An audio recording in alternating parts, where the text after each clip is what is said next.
Hey everybody, and welcome to another Majesty video, and today we'll be looking at a deck list for Premium GURGUIT. Guys, if you like what you see, don't forget to subscribe, comment down below, give the video a like, why not share? But anyway guys, without any further ado, let's get into the video. Alright, starting things off, we have 3G GURGUIT and 1V GURGUIT. The reason why we're running 3G and 1V is because we need cards, we need a better ratio to do the Superior Stride on your first grade 3 turn, and then V GURGUIT because its effect is, it gets you an Excel circle, and also, it's CB1, look at top 5, call 2 when attacked or being attacked. So when attacking or being attacked, so you can use it offensively or defensively on a once per turn. This card is really good also after your, ultimate turn. If that fails somehow, you have something that has like a really big number.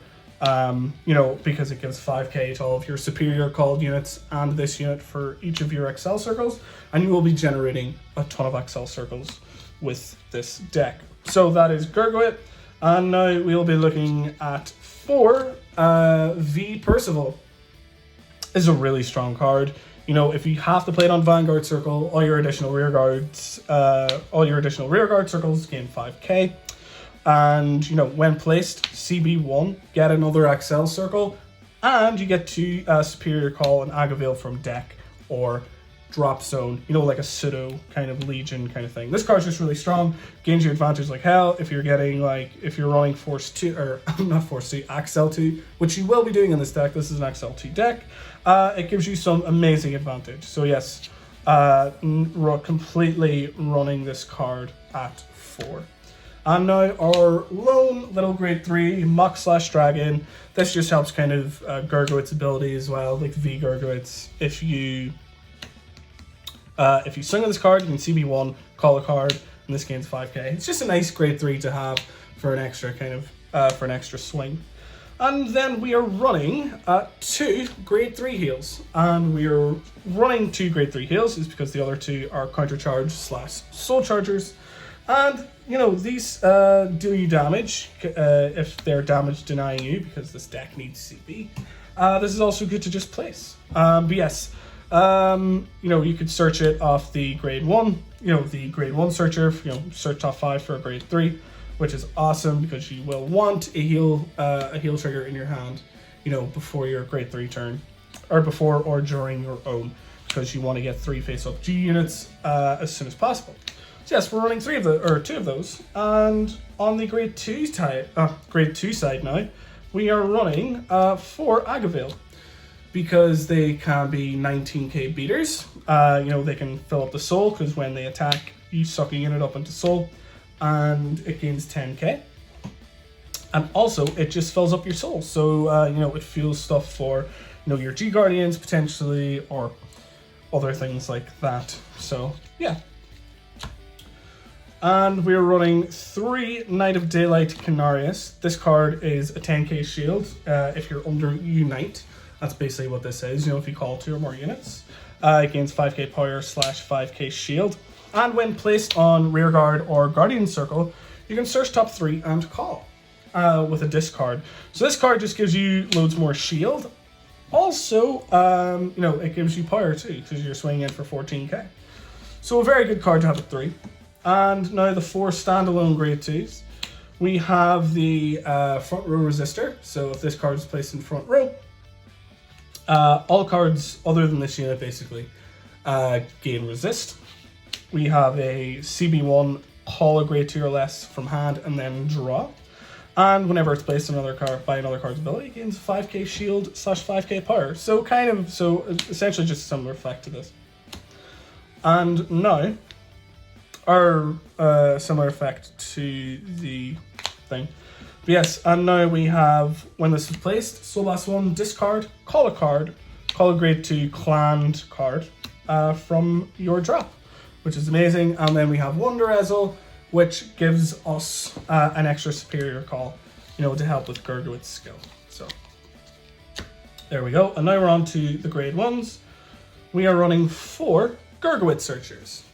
Which is kind of necessary in this deck because GURGUIT is very, very strong. It's kind of our key card for our first few searches. You always want to play him on the Vanguard circle if you have him on your first turn. You always want to ride him first.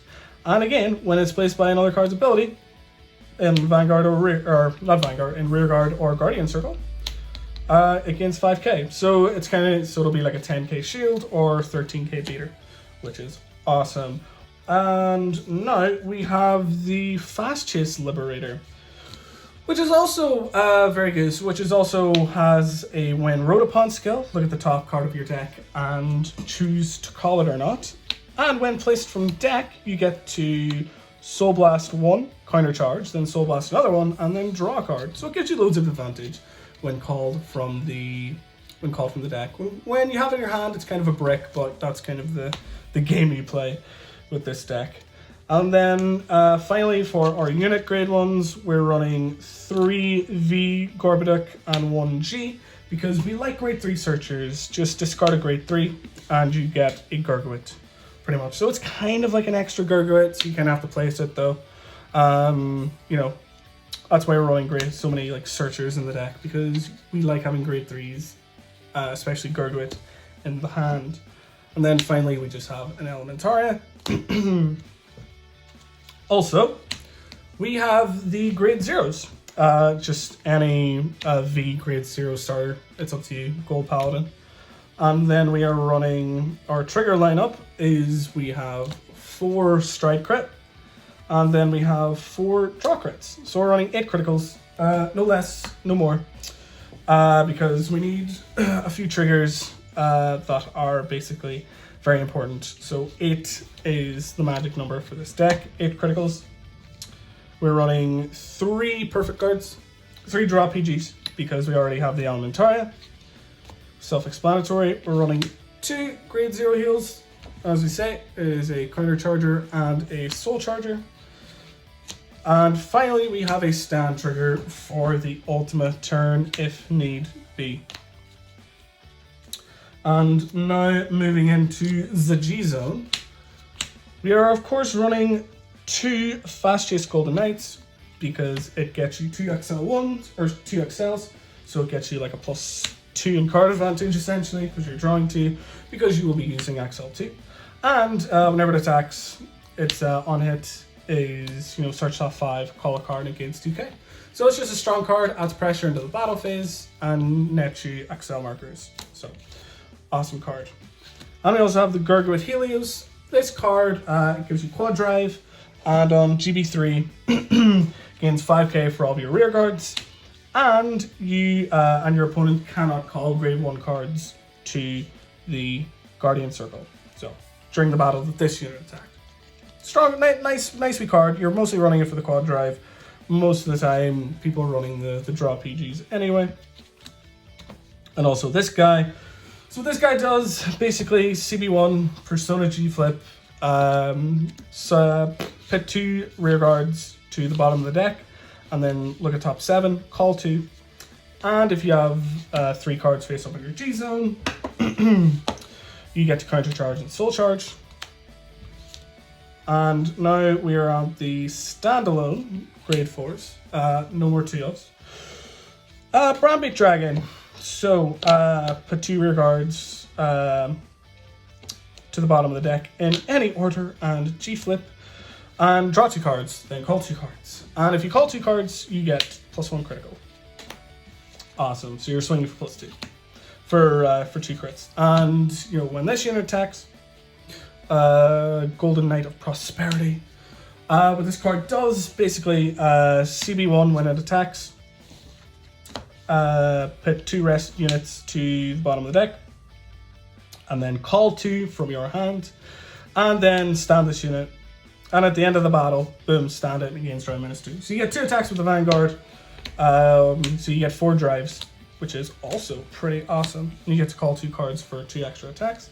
On Spear X, because I like Spear X Dragon at 1. You could run it at 2.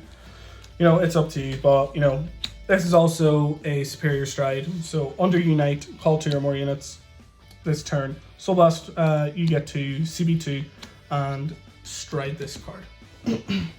Which is awesome because you don't need to, oh yeah, you need to like discard a card rather than why use CB2 as well. And at activation, Soul Blast, G Flip, and look at top 5 and call to. So gives extra presence. It's a pity it isn't like an auto ability, because you can just whenever you attack or whatever, you get to do it. But it's a pretty strong card. We have 1 harmonics because you need harmonics in this format. And we have Ultima, which is our win condition. So in CB2, whenever you ultimate stride it, search 4 cards from your deck, call 2 of them, and then place 2 cards. Place 2 cards on top of your deck in any order. So either do 2 crits or 1 crit and 1 stand. Either or, you're going to be swinging for a shit ton. You're going to be guaranteed trigger swings. So if they don't PG this, they're either going to be taking 2 damage or 3 damage, whichever kind of situation that you want to be in. So yeah, Ultimate's a really powerful card. And yes, it is your win condition. And finally, we'll just tear through these. These 2 basically have the same effect. This is a Soul Blast 1, look at top 2, and call up to 2 of them. And if you called 1 or more grade 1 or greater cards, you get to draw a card. And this one, basically, look at top 5 cards and then call 2. And this one, an Aeona's effect, so you have to CB1 and G Flip a Heal Guardian. And you get to look at the top 2 cards of your deck, call 1 from among them to the rear guard circle, and until the end it gets, when the attack does not hit, you can move it to rear guard. So if I Generation Guard, and this is the top card, you get to move that to the rear guard circle. So that's how that effect works. And then you have to pit the card that you did not call to the bottom of your deck. So yes, that is the Heal Guardians. And finally, on to final thoughts. So, final thoughts on this deck. I love this deck. It's very powerful when you can pop off, but it's very weak to certain things like damage denying or Honolly, since this deck can't really retire all that much. You have to be very wary. You want to turbo out your Ultima as quickly as possible. You don't really want games to go on for longer. You want to turbo out Excel circles. You want to turbo out Ultima. And you want to make sure when you do get Ultima, you don't have any effects. You don't get any effects that will shuffle your deck or will make you draw cards, because then you're losing your crit pressure and advantage. So playing Ultima, you need to be really skillful with it. You need to know that you won't be able to you won't be drawing cards or shuffling your deck before you swing with Ultima. So, and you're always running XL2 because this deck needs as many cards in its hand as possible. It's not like Sabas where you're swinging for magic numbers, where you get really big numbers to swing with. This is like the one, GURGUIT's the only one that really gives the deck like really big numbers. But anyway, guys, that's the deck. I hope you guys enjoyed watching. If you did, why not subscribe, give the video a like, share the video if you want. But anyway, guys, I'd like to thank you all for watching, and I will see you guys in the next video.